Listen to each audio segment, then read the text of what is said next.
Sí, ¿No escuché? sí, profe, sí está Sí, compartida. perfecto. Entonces, bueno, teníamos ahí la tertulia con el tema de cuándo aplicaban o cuándo no. Habíamos terminado entonces de leer el artículo 10, es correcto. Vamos entonces con el artículo 11. ¿Quién me colabora con eso? Yo, profe. Dale. Los usuarios obligados a utilizar máquinas fiscales conforme a lo establecido en el artículo 8 de esta providencia administrativa no pueden emplear simultáneamente otro medio para emitir facturas y notas de débito o crédito, salvo cuando ocurra alguna de las situaciones que se enumeran a continuación, en cuyo caso deberán emitir dichos documentos sobre formatos elaborados por imprentas autorizadas. Quiero adelantarme a 1. esta explicación del 11. Ojo, eso significa que yo tengo que usar la máquina fiscal sí o sí. Y única y exclusivamente, si se llega a averiar, ya estábamos diciendo hace un rato que tenía que tener un facturero. Entonces, el facturero manual no se va a considerar un medio de facturación alterno, sino un medio de contingencia. Ahora, si son solamente 3 medios de facturación, ¿cuál queda por fuera? En este caso, la forma libre. Eso quiere decir, acuérdense de esto, si una persona está obligada a utilizar máquina fiscal, no puede por ninguna razón utilizar forma libre. ¿Sí ve cómo está la interpretación? No lo dice así la ley, le estoy dando la interpretación, como dijo Jaime, hay que ser abogado para entender, no. Hay que ponerle lógica a la cosa, ¿ok? Hay 3 medios de facturación únicamente permitidos. El talonario, la máquina fiscal y ¿qué más? Y la forma libre. En este caso, lo que dice el 11 es, si usted está obligado a la máquina fiscal, no puedes utilizar forma libre, ¿ok? ¿Sí queda claro o no? Sí, profesor, sí me queda claro. Sí, perfecto. Bien, entonces ahora sí vamos con el numeral 1 del 11. Cuénteme. La máquina fiscal empleada no sea, o no será, No sé, sí, está no mal sea redactado. capaz Va de de imprimir. imprimir Ujú. el nombre o razón social y el número de registro único de información fiscal del adquiriente o receptor de los bienes o servicios cuando las operaciones se realicen entre contribuyentes ordinarios del impuesto al valor agregado o cuando las operaciones se realicen por sujetos que no califiquen como contribuyentes ordinarios del impuesto al valor agregado y se requiera el documento como prueba del desembolso, conforme a lo previsto en la ley del impuesto sobre la renta. En este caso, si la factura de la máquina fiscal fue emitida, la misma deberá anexarse a la copia de la factura emitida sobre formatos elaborados por imprentas autorizadas. Ok, ahí quiero parar un momento. ¿Esta providencia es de qué año? Del año 2011, ¿sí? Esta providencia administrativa se creó y existían unas máquinas fiscales que generalmente utilizaban en las panaderías, los tiquecitos eran pequeñitos y obviamente en algunos casos esas máquinas estaban tan limitadas que ni siquiera cabía el nombre del contribuyente y no cabía tampoco el número de RIF.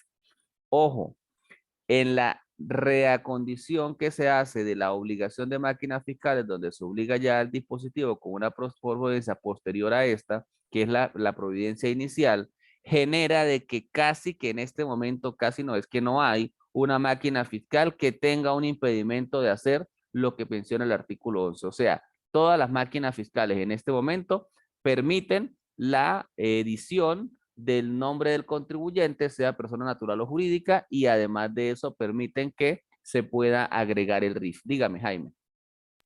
Profesor, me llegó la duda de que si yo soy un agente retenedor del impuesto al valor agregado, debo utilizar máquina fiscal, porque cada vez que uno hace una retención debe crear un documento en el que le explica a la otra persona, esta es la retención y eso se la entrega a uno al contador, ¿cierto? Listo, Jaime, claro que sí. Interesante su pregunta. Sí, no tiene absolutamente nada que ver que usted esté obligado a máquina fiscal. El hecho de que la factura que se haya generado sea con máquina fiscal no significa que no se le haga comprobante de retención. El comprobante de retención se puede hacer por un medio manual o por un medio electrónico, por medio de una computadora, o se puede a través de hacer desde Excel o de un programa y sencillamente no está asociado a la emisión de factura como tal. Es un documento posterior a la emisión de la factura. De hecho, para hacer el comprobante de retención, ya tiene que estar emitida la factura porque tiene que tener número de factura para poder emitirse con ese número de factura el comprobante de retención. Entonces, no es vinculante la una con la otra. Ah, ok. Gracias, profe. No, excelente, la pregunta es muy buena. Continuamos entonces. 2, ¿qué dice ahí? La máquina fiscal se encuentra inoperante o averiada. Si está dañada la máquina fiscal, ya sé que yo tengo que utilizar únicamente el facturero. Pregunto, ¿puedo utilizar, si yo estoy obligado a máquina fiscal, tengo la máquina fiscal y tengo el facturero, no quiero prender la máquina fiscal, ¿puedo utilizar el facturero? No, ¿Por qué? No. solamente en caso de avería. Eso es O algo de correcto. El fuerza numeral 2 mayor. lo está diciendo, la máquina fiscal se encuentra inoperante o averiada. Es la única condición para que yo lo use, ¿vale? Si no, no hay nada que hacer. Y si se avería, ojo, toda máquina fiscal, voy a aclarar eso, toda máquina fiscal tiene un libro de mantenimiento. Si usted llega a perder el librito de mantenimiento, que el libro no tiene nada, eso es un folleto bien chiquitico, ¿sí? Si usted lo llega a perder, es como si usted perdiera la máquina fiscal, porque las personas que le hacen el mantenimiento a las máquinas fiscales también tienen que estar autorizadas por el CENIAT. Eso significa que cada vez que usted la lleve a mantenimiento a la máquina fiscal, ellos la van a sellar y le van a notificar al fisco que estaba en mantenimiento. Y cada vez que la lleve en mantenimiento, usted va a estar obligado a pasarle una carta al CENIAT diciéndole que se le averió la máquina fiscal, que está en mantenimiento y que pasa usted a realizar las facturas con el medio de contingencia. ¿Queda eso claro? Si usted no hace eso, tiene una sanción de incumplimiento de un deber formal, que es la notificación de avería de la máquina fiscal y la notificación de facturación con medio de contingencia. Y eso implica que son 200 euros de multa. O sea, hay que hacer sí o sí la carta, ¿vale? ¿Queda claro eso, sí? Sí. Bien. Tercero, la máquina fiscal no puede imprimir notas de débito o crédito. Hay máquinas fiscales todavía que no pueden imprimir notas ni crédito ni notas de débito. Hay algunas que sí, ya casi todas lo hacen. El cuarto, el usuario realiza operaciones por cuenta de terceros. ¿Qué es eso? ¿Qué creen que sea eso? Hay la posibilidad de facturar por cuenta de terceros. Eso está permitido. ¿Qué significa? Por ejemplo, en las clínicas. En las clínicas usted va a Policlínica Tachi y le dice, buenas tardes, no sé qué, quiero que por favor me atiendan, me siento mal. Perfecto, allí te atienden, pero muchas veces el médico que te atiende factura de forma independiente. No está facturando a través de Policlínica. Entonces la factura tiene una facturación por cuenta de terceros, sobre todo en el sector salud, a veces se ve facturas por cuenta de terceros. Ojalá me lleven una de esas la próxima semana a usted, que sean, por eso traten de llevar de todo tipo de cosas, de supermercado, de bodegones, de exámenes médicos, lleven todo lo que consigan de las cosas más raras que se imaginen, hasta de O sea, Cúcuta me sirve que lleven. como Ojo. el papelito que te da la bichita fiscal, ¿sí? La que máquina usted fiscal. considere que es una factura. Lo que me interesa es que ustedes lleven cosas que ustedes consideren que es una factura. Si quieren llevar cosas, facturas de las que voy a hacer en Cúcuta, también me sirven porque no sirven para comparar. Lo que yo quiero con el taller es que ustedes realmente no digan, como dice Jaime, hay que ser abogado para poder entender o hacer esto. No, no, no, no. Hay que solamente tener el cuidado y aprender, más nada, ¿ok? Tranquilo. Esa es la idea de el taller de la próxima semana. ¿Bien? Ok, sigo. El usuario realiza operaciones de exportación. Si yo realizo actividades de exportación, tengo una opción. Puedo utilizar el talonario. Entonces, puede darse el caso, pregunta de examen, ojo, lo estoy diciendo hoy en clase, puede darse el caso de que yo cumplo las 3 condiciones, más de 1.500 unidades tributarias. Además de eso, le vendo a contribuyentes finales, pero también vendo al mayor y hago facturas de exportación. Por ejemplo, vendo mangueras industriales y esas mangueras industriales van para Colombia o van para Brasil. Ojo, en ese caso, usted no está obligado a hacer la factura con máquina fiscal. ¿Por qué? Porque usted, para efectos de exportación, la factura sale sin IVA, no con IVA. Eso significa que usted puede utilizar el medio de facturación, que es el facturero de contingencia. ¿Puede utilizar la forma libre? No, porque de inicio el artículo 11 le dijo que no puede utilizar medios simultáneos, pero sí puede utilizar entonces, en este caso, el facturero como medio de facturación para la facturación de exportación. ¿Sí queda eso claro o no? Profesor, si yo, por ejemplo, soy fabricante de repuestos automotores, Ajá. vendo en el país y también salgo a exportación, entonces ahí pues, me excluye de utilizar la máquina fiscal, No, no te está a pesar de que esté excluyendo, vendiendo dentro del solamente país. te excluye para cuando haga facturación de exportación porque es una factura especialísima. Ah, O sea, sigues utilizando la máquina fiscal, pero cuando vayas a hacer la factura de exportación, esa la puedes hacer a través del talonario de contingencia. ok. ¿Otra duda por allí? ¿Nadie más? Pregunte. Profe, Dígame. pero si solo, en el caso de Jaime, si solo se dedicara a exportar, entonces no estaría obligado a la máquina, ¿verdad? Ah, pero es que ahí cambia porque no cumpliría las 3 condiciones. Gracias por esa pregunta. Las condiciones son que yo le venda en mayor cantidad de operaciones. La segunda, mayor cantidad de operaciones a contribuyentes finales. Si yo estoy vendiendo al mayor, inclusive aquí mismo en Venezuela, yo puedo tener una empresa, ojo, mire con lo que vamos a hablar. Yo puedo tener una empresa que fabrica jeans. Los jeans son prendas de vestir o que fabrica calzado, zapatos o que fabrica chaquetas de cuero. Eso puede darse, pero yo no le vendo a nadie al de tal. Yo vendo al mayor. ¿Estoy obligado a la máquina fiscal? No. ¿No escuché? No, no estamos obligados a la máquina fiscal por No venta mayor. estamos A no ser de obligados. que nuestro nivel Eso es de pregunta de facturación sea alto. examen, ¿no, Jaime? Y todos los que estamos en clase, obvio, porque aquí estaríamos viendo quiénes están obligados y quiénes no. Y hay diferentes supuestos. Ojo, yo tengo que cumplir siempre las 3 condiciones. Si la condición es que yo vendo es al mayor, yo no estoy obligado a máquina fiscal. Así está en la lista. Profe, disculpe, ¿y si es al mayor y consumidor final? No le entendí, Ani. ¿Cómo así? O sea, si vende a mayoristas y también al consumidor final. Ajá, En ese caso entonces ahí estaría le voy a obligado. preguntar, Ani, el problema de venderle a los dos, yo puedo venderle a los dos, eso es perfectamente lícito. Cuando usted le venda a los dos, hay que ver qué cantidad de operaciones. Le voy a poner un ejemplo. Yo vendo un promedio de $1,000 al mes, pero al mayor facturo 800 y al de tal facturo 200.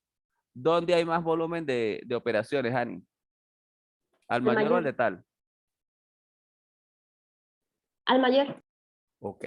Ahora le voy a seguir preguntando sobre lo mismo, sobre el mismo supuesto. 1,800 y 200. ¿Qué pasa? De esos 800 los vendí a 2 proveedores. O sea, tengo 2 facturas por 800. Pero los otros 200 que son al de tal, tengo 200 facturas. ¿Dónde hay más operaciones? Al mayor.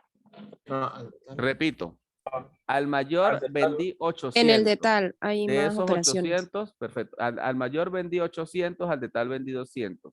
De los 800 que vendí al mayor, solo hay 2 facturas. Y de los 200 que vendí al de tal, hay 200 facturas. ¿Dónde hay más operaciones, Ani? Ah, ok, profe, ya entendí, sí, al de tal. Al de tal. Entonces, no importa el monto puede ser más, de hecho, tiene que ser más porque al mayor eso suma más. Lo que importa es la cantidad de operaciones para que usted esté obligado a la máquina fiscal. Si ese es el caso, usted está obligado a la máquina fiscal. Ahora, si el caso no es así, sino que usted hizo 20 facturas al mayor y 2 facturas al de tal, usted no estaría obligado a máquina fiscal porque su mayor cantidad de operaciones es al mayor, no al de tal, no a contribuyentes finales. Ok, profe, gracias. Súper, excelente. Esas son las preguntas interesantes. ¿Sí queda claro Profe, para todos o no? una Jaime tiene la mano pregunta. levantada. Ya va. Dígame, Delia. Tengo una pregunta. Es que como llegué un poquito tarde, 10 minutos tarde, me perdí muchas cosas. ¿Tengo que cumplir las 3 condiciones o solamente una de las 3 condiciones para Las 3 tener, obligatoriamente, las 3 al mismo tiempo. las 3? Ujú. O Si no sea, están más las de 3 creo que al mismo 1.500 tiempo, no unidades aplican. tributarias. Si estoy en la lista y la otra, ¿sí? Eso es correcto. Ok, listo. Gracias, profe. Muy bien, muy Ah, bien. profesor. Jaime. En mi caso, pues bueno, yo trabajo, papá tiene una fundición, nosotros hacemos repuestos agrícolas, ¿sí?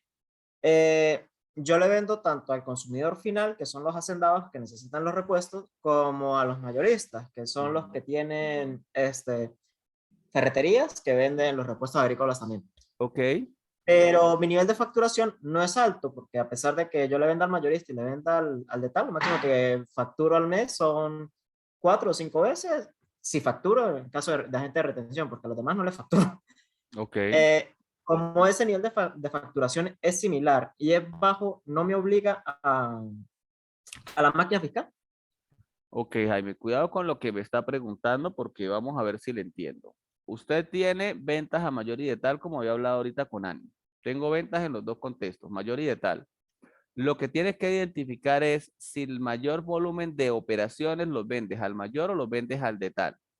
Usted me está diciendo, yo le estoy vendiendo de cierta manera a los agentes de retención, pero la que sea agente de retención no necesariamente significa que sea o que sea el mayor. Pudiera ser al de tal, porque puede ser que lo que usted esté vendiendo sea para que lo consuma él, la agropecuaria, por ejemplo, que necesita el repuesto. Entonces es un consumidor final, así él sea contribuyente especial, ¿sí? Hay que tener cuidado porque el hecho de que me retenga no lo hace acreedor inmediatamente de que él sea mayorista o que no sea consumidor final. Tengo que tener cuidado con eso. Ahora, muchas personas juegan con a quién le facturo. Si usted solamente le factura a los mayoristas y casi no le factura al de tal, pues significa entonces que su mayor cantidad de volumen de operaciones está el mayorista. ¿Sí más o menos queda claro eso, Jaime? Sí, pero yo me refiero es que el nivel de facturación sea similar, pues le vendo 5 al mayor, 5 personas al de tal, y eso lo facturo. Claro, obviamente pues al mayor se Pero 5 y factura 5 en están sobre cantidades más altas en cuanto a 50-50. dinero. La balanza tiene que inclinarse a Exacto. una de las dos partes. Ese es el promedio que usted debe sacar. Si el promedio se empieza a inclinar al de tal, usted está obligado a la máquina fiscal. Si se empieza a inclinar al mayor, usted no está obligado a la máquina fiscal. Esa es la realidad. Ah, perfecto. Bien. Voy entonces con el 7. El 7 dice, el usuario realiza operaciones en donde deba emitir por solicitud del cliente más de una copia de factura por exigencia de normas legales o reglamentarias, así como por solicitud de órganos de entes públicos. Los usuarios de máquinas fiscales deben mantener permanentemente en el establecimiento los formatos elaborados por imprentas autorizadas a los fines de dar cumplimiento de establecido el presente artículo. Ojo, puede darse el caso de que usted esté hablando de una ferretería, pero le va a vender algo a la alcaldía de San Cristóbal y la alcaldía de San Cristóbal para comprar le dice yo necesito que me dé por favor la factura y una copia porque con la copia es que yo voy a tramitar el pago. Entonces en ese caso hay imposibilidad de que se haga la factura con la máquina fiscal porque ¿dónde va a sacar usted la copia? No hay copia. Entonces ahí estaría usted autorizado para poder emitir facturación manual, ¿ok? ¿Sí? ¿Queda claro eso o no? Sí, Sí, profe. a mí sí me queda Perfecto. claro. Artículo 12. ¿Quién me lee el artículo 12? El CENIAT, leo yo entonces, el CENIAT, mediante providencia administrativa de carácter general, podrá utilizar el uso de distintos medios previstos en el artículo 6 a esta emisión de facturas. Hay algo que se llama facturación electrónica. Eso está autorizado. Hay un medio de facturación ahora que utiliza Net1, Intercable, Movistar, que es la facturación a través de el correo electrónico le llega a usted, la factura como tal, Digitel también la usa, generalmente las empresas de telecomunicaciones con una autorización previa. Esa autorización previa requiere de que usted al mes emita más de 5,000 facturas. Si usted tiene emisión de más de 5,000 facturas, entonces usted puede alegar que es inviable hacer una facturación ni en máquina fiscal, ni en forma libre, ni en talonarios, por lo tanto puede hacer una facturación electrónica y la notificación electrónica, pero son casos muy especialísimos que deben solicitarse a la administración tributaria si se da el cumplimiento a esas 5,000 facturas mensuales, ¿ok? Artículo 13, ¿quién lo lee? Voy. Las facturas emitidas sobre formatos o formas libres por los contribuyentes ordinarios del impuesto al valor agregado deben cumplir con los siguientes requisitos. Okay. Primero, contener la denominación de factura, numeración consecutiva y única, número de control preimpreso. ¿Profe, puede bajar, por favor? Sí, claro. Total. Total de los números de control asignados expresado de la siguiente manera, desde el número tal hasta el número tal. Nombre, apellido, razón social, domicilio fiscal y número de registro único, el RIF, del emisor. Fecha de emisión constituida por 8 dígitos. Nombre, apellido, razón social y número de registro único fiscal del adquiriente, del bien o receptor del servicio. Podrá prescindirse del número de registro del RIF cuando se trata de personas naturales que no requieran la factura a efectos tributarios. en cuyo caso deberá expresarse como mínimo el número de cédula de identidad o pasaporte del adquiriente o receptor. Descripción de la venta del bien o de la prestación de servicio con indicación de cantidad y monto. Podrá omitirse la cantidad en aquellas prestaciones de servicio que por sus características esta no pueda expresarse. Si se trata de un bien o servicio exento, exonerado o no grabado por el impuesto al valor agregado, deberá aparecer al lado de la descripción o de su precio el carácter E, separado por un espacio en blanco y entre paréntesis, según el siguiente formato. Ajá. Vamos con algo. ¿Sigo? Sí, ya va, pero vamos con algo. ¿Qué pasa? Ojo con lo que les voy a decir en este momento. Este artículo 13 es necesario aprenderlo, pero no les voy a pedir que se lo aprendan así como está escrito, porque eso es una locura. Necesito que lo internalicemos con ejemplos prácticos. Entonces, todo el artículo 13 es lo que vamos a ver la próxima semana, identificando cada parte en todos los formatos que ustedes me van a llevar, ¿ok? Y vamos entonces a ver que pudieran llegar a tener algunos documentos de ustedes que creen que son facturas. Por eso repito, lleven lo que ustedes hoy creen que es factura. Después de la clase, ustedes van a saber qué es sí factura y qué no. Antes no pueden saberlo, ¿sí? Tenemos que llegar a la clase con lo que ustedes consideran que es una factura, ¿ok? Entonces, allí, esos formatos, tanto las formas libres como las máquinas, los tickets de máquina fiscal, como los formatos elaborados, manuales, todos ellos deben tener ciertas cosas que son las que está leyendo Delia. La palabra factura, hace rato hablamos de la palabra serie y explicamos allí, hablamos de un consecutivo de numeración única, vamos a explicar cómo es esa numeración única. Hablamos de un número de control y una consecución del número de control interlazado con todos los documentos que tenga esa empresa, o sea, no solamente la factura, sino también las notas de crédito, las notas de débito y las órdenes de despacho si fuera el caso. Y vamos a tener allí también una serie de cosas que hay que llenar, que esas serían el nombre del contribuyente, obviamente del contribuyente que está comprando el bien, pero también tenemos que identificar nuestra empresa, que es la que está emitiendo la factura, y hay una serie de condiciones especialísimas que están. Entonces, en ese numeral 13, si vemos ese numeral 13, ese artículo 13 es bastante grande, y esas cosas entonces las vamos a ver de forma práctica el día que se haga la clase la próxima semana presencial. ¿Les parece? Sí, profe. Sí, profe, sí me parece. Bien, y luego de eso viene el artículo 14.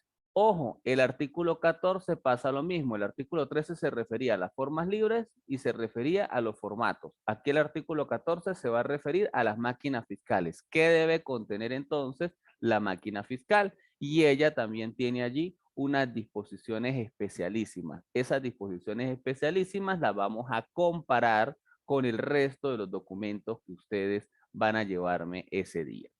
El artículo 15 dice las facturas emitidas sobre formatos o formas libres formas libres por los sujetos que no califiquen como clientes ordinarios del impuesto agregado. Recordemos lo siguiente, yo voy a tener facturas, inclusive si llegan a conseguir facturas en moneda extranjera, llévenlas, por favor, ¿ok? Hay ahora ya algunas empresas que están facturando en moneda extranjera. Entonces, si llegan a conseguir alguna de esas, bienvenidas son, ¿ok? Ok, estábamos hablando entonces que vamos a entrar, porque este es el preámbulo para entrar en impuesto de valor agregado. Yo tengo dos tipos de contribuyentes. Contribuyentes que pagan IVA y contribuyentes que no pagan IVA, ¿ok? En este Profe, hay un caso, anuncio aquí, profe, hay un dígame. anuncio que no deja leer muy bien. Dice, favor, alejar esta ventana. Wow, eso no sé qué será. Nos mandaron a comprar la licencia de Zoom, porque de verdad no sé si también lo vi, pero no sé qué significará. No sé qué Ya. será. No, ¿Sí se lo quitó? volvió a No, poner. ahí quedó. Pero no tengo nada en la ventana, de verdad no entiendo. Ya, a ver si será esto. Bueno, continuamos la clase. Nos tocará vivir con ese mensajito de favor alejar esta ventana de la aplicación compartida. Voy a volver a compartir la pantalla a ver si se quita. No sé si ya se quita. Hice compartirla nuevamente a ver qué Ahora pasa, sí. pero no, sí. No sé qué será porque también me aparece lo mismo, pero no tengo nada allí, no sé qué será. Ok. Les explicaba entonces que la provincia 071 es el preámbulo para entrar a impuesto al valor agregado. Yo no puedo llegar a IVA sin que ustedes sepan qué debe tener una factura, cómo se factura, para que ustedes me entiendan IVA. Pero ya el artículo 15 empieza a hablarme de dos tipos o de la facturación en sí en el contexto del tributo. Entonces, yo tengo artículos, adelantándonos un poco, yo tengo artículos que van a tener IVA y tengo artículos que no van a tener IVA. Si nosotros vamos al supermercado y compramos azúcar y compramos harina y revisamos la factura, la azúcar y la harina en Venezuela no tienen IVA. Pero si compro crema de dientes o si compro champú o si compro jabón en polvo para lavar la ropa, eso tiene IVA. Entonces, vamos a tener de cierta manera algunos contribuyentes que venden grabado y no grabado, que venden con IVA y que venden sin IVA. Aquí el artículo 15 lo que me dice es, si yo tuviera el caso de un contribuyente que es ordinario o que no es ordinario, ¿qué debe tener la factura? ¿Sí? ¿Qué cosas debe tener? Lo que yo quiero adelantarles es, si yo voy a vender un artículo que sea exento o exonerado, siempre ese artículo al lado del ítem del artículo va a haber entre paréntesis una letra E, que significa que ese producto está exento o está exonerado, pero se puede hacer una factura mixta. Puedo hacer una factura incluyendo artículos grabados e incluyendo artículos exentos. No sé si eso se entiende. Sí, claro. Sí. Perfecto. Eso es todo lo que me interesa. Y vamos a continuar entonces. Todo eso lo vamos a ver de forma práctica porque creo que es mucho más oportuno. Artículo 16. Las facturas emitidas mediante máquinas fiscales por sujetos que no califiquen como contribuyentes ordenados del impuesto de grado deben contener la siguiente información.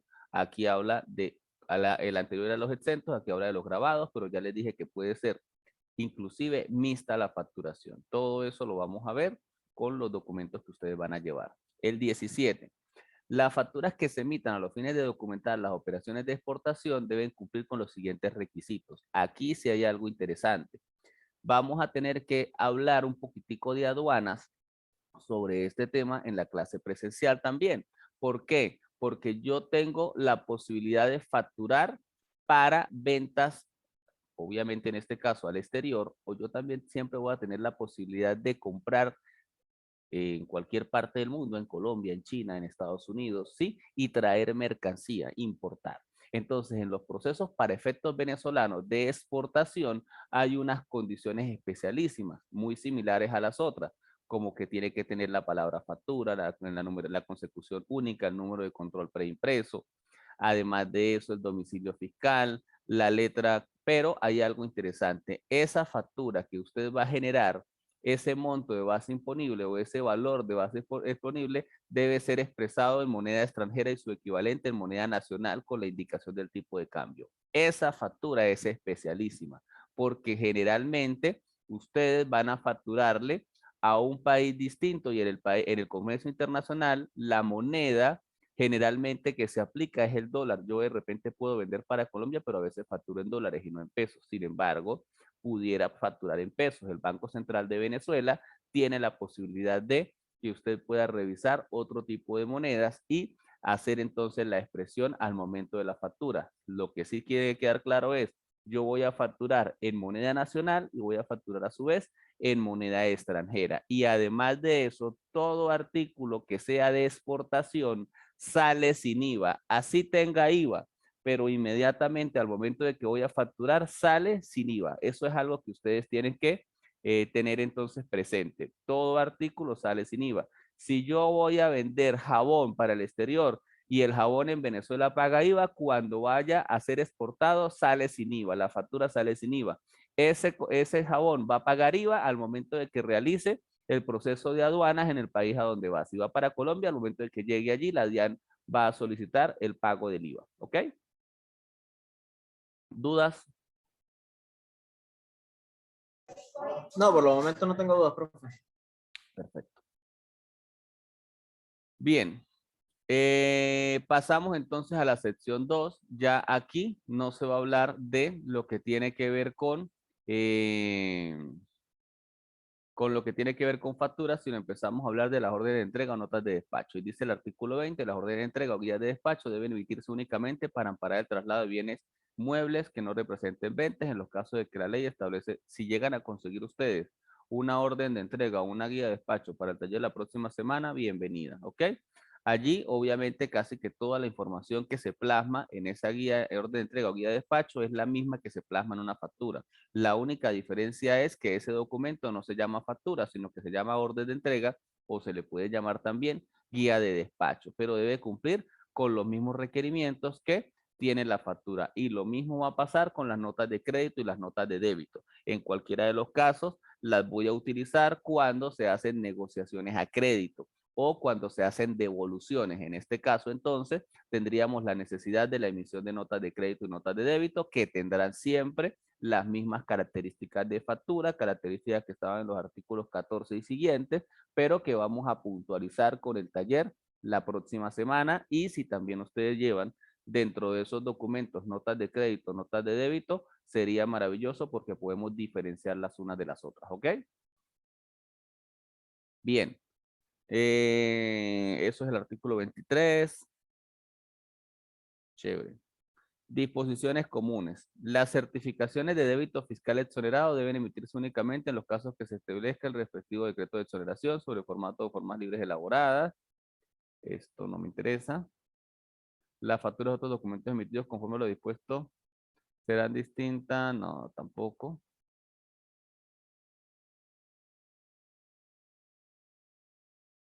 Déjenme revisar lo que sí vamos a ver, porque hay unas cosas que vamos a ver allá.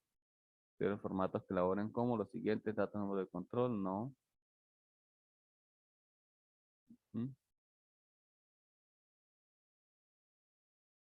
Facturación por cuenta de terceros, la explicaré también en clase. Aquí se habla de los 5.000 o más documentos de formas libres para cuando se esté hablando de facturación electrónica, lo que hablaba de Movistar y Movilnet. Ahí está entonces el artículo 32 para ese medio de facturación adicional en el caso de que se solicite esa posibilidad, pero debe solicitarse a la administración tributaria.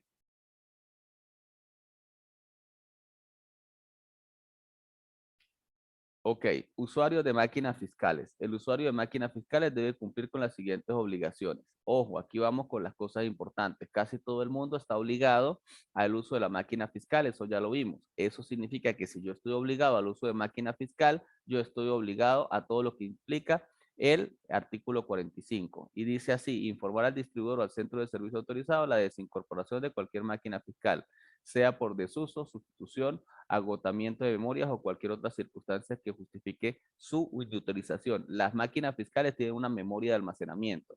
Esas memorias se agotan.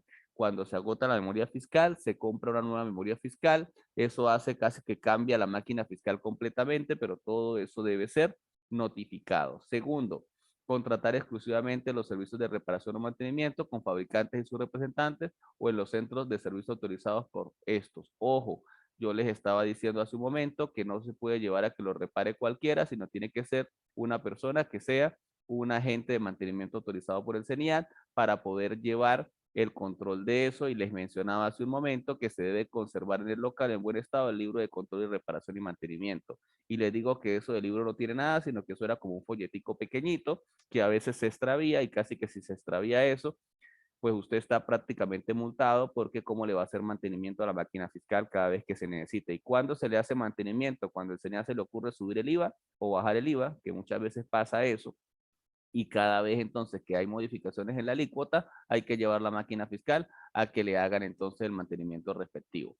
Modificar las alícuotas impositivas cuando se produzcan reformas legales, ahí lo está de todas maneras aclarando. Para eso yo debo entonces siempre llevarlo a control el equipo, emitir un reporte diario Z. Ojo, las máquinas fiscales todos los días van a emitir un reporte Z. Si alguno de ustedes tiene la posibilidad de llevar un reporte Z y un reporte X la próxima semana, con todo el gusto. Eso es todo lo que vamos a llevar para la próxima semana, lo revisamos y lo vuelven a llevar ustedes a sus lugares. Pero si ustedes de repente tienen allí un reporte Z y un reporte X, me sirve para la didáctica de la clase. ¿Qué es lo que quiero aclarar hoy? El reporte Z es un reporte fiscal. El reporte X es un reporte administrativo. Eso significa que el reporte Z se imprime generalmente o se debe imprimir una vez al día. Y el reporte X se puede imprimir cuantas veces usted administrativamente lo necesite como gerente. Si usted es el gerente de la empresa y usted tiene una cajera y esa cajera o esa caja funciona en 3 turnos porque esa empresa abre a las 7 de la mañana y cierra a las 10 de la noche y tengo 2 o 3 turnos, eso significa que cada vez que haya cambio de turno, yo tengo que hacer una verificación de caja o un arqueo de caja. Eso significa que ese arqueo de caja lo puedo hacer con un reporte X, no con un reporte Z. El reporte Z debe plasmar la sumatoria de los 2 reportes X o de los 3 reportes X de cuántas veces usted haya cerrado caja para hacer, en este caso, el arqueo correspondiente. El reporte Z debería generalmente ser una vez al día. Al inicio de la jornada, usted verifica que no haya facturación allí pendiente por sacar. Puede suceder de que la empresa el día anterior, aquí en Venezuela pasa de todo, se fue la luz y no se sacó el reporte Z, eran las 10 de la noche, nadie se iba a quedar a las 11, 12 de la noche a ver si llegaba la luz. Entonces llegamos al siguiente día. Si ese es el caso y se sabe que la máquina fiscal no cerró por una situación muy extraordinaria como el tema de la luz, entonces lo primero que usted va a hacer al inicio del día es la emisión del reporte Z. ¿Para qué? Para que toda la facturación del día anterior se cierre con ese reporte Z y usted pueda iniciar nuevamente la caja desde cero. No sé si eso queda claro. Hola. Sí, profe, ¿Me sí. encadené? Ah, no, porque no los escucho, entonces siento que estoy hablando aquí con el computador solo. No, porque es como que hay un tiempito que uno tiene, o sea, para quitar el mute del micrófono y eso, pues entonces como que Ya, hay que esperar perfecto. un poquitito. Está bien, está bien. No, pero Ajá. sí se entiende, sí se entiende. Sí, sí se entiende, perfecto. El 6 dice tener en un lugar visible las pantallas que muestran el precio de venta o la prestación de servicio al momento de registrarlo. Para los clientes es necesario que usted le muestre al cliente pues la factura antes de emitirla. Tener un modelo de impresora fiscal como mínimo en un panel de control que facilite la obtención del reporte de memoria fiscal en todas las impresoras fiscales si las posee. Conservar adecuadamente las unidades de memoria reemplazadas. Esa memoria que ya se agotó, hay que resguardarla durante 10 años de forma que se posibilita la recuperación de datos en un plazo mínimo de 5 años, dice acá, pero el código lo modificaron en el 2020, ya no son 5, son 10, ¿ok? Entonces, eso pues ya se lleva 10 años. Ojo con eso, si dice profesor, ahí decía 5, sí, ahí decía 5, pero le estoy aclarando que con la modificación del código, la conservación de todo dispositivo impreso o electrónico debe ser ahora de 10. Contados a partir del 1 de enero del año siguiente al que el que hubieran causado o sea removidas, eso sí se mantiene, pero solo que ya no son 5, sino son 10. Conservar en buen estado el dispositivo de seguridad y la etiqueta fiscal adherentes a la máquina fiscal, ni se les ocurre ir a moverle una etiqueta a la máquina fiscal o los precintos de seguridad, porque con eso usted se tira la vida en la multa que viene, va a ser bastante importante. 10. Emitir los reportes de memoria fiscal a solicitud del Servicio Integrado de Administración Aduanera y Tributaria. 11. Guardar en orden cronológico los rollos de auditoría. A veces hay máquinas fiscales que emitían un rollo de más. Entonces ese rollo de más de auditoría se guardaba. Ya eso con la facturación electrónica, el dispositivo electrónico con internet se supone que le envía eso a la administración tributaria y quedaría guardado solamente en la memoria fiscal y en la información que se envió a la administración tributaria vía electrónica. Y ya entonces no habría la necesidad de más nada. Y vemos entonces que las nuevas máquinas fiscales no traen el rollo de auditoría. A veces era interesante porque usted por ahí podía verificar cualquier cosa, pero bueno, ahora ya no se puede hacer, solamente el tiquecito que sale y el reporte Z que el que usted le queda, porque la factura al fin y al cabo es del cliente. 12. Informar a la Gerencia Regional de Tributos Internos correspondiente al domicilio fiscal. Su condición de sujeto pasivo especial, pérdida de máquinas fiscales dentro de 2 días hábiles siguientes de producida debido a anexar copia de la denuncia policial o extrajudicial de siniestros. Puede darse que se incendie el local o que llegó un malandro y se robó la máquina fiscal, que no sé para qué se la robaría porque eso es intransferible, pero pudiera suceder que la golpeó o la averió, en fin, y esa notificación entonces tiene 2 días para hacerlo. El artículo 46 me habla que el usuario de máquina fiscal no podrá bajo ninguna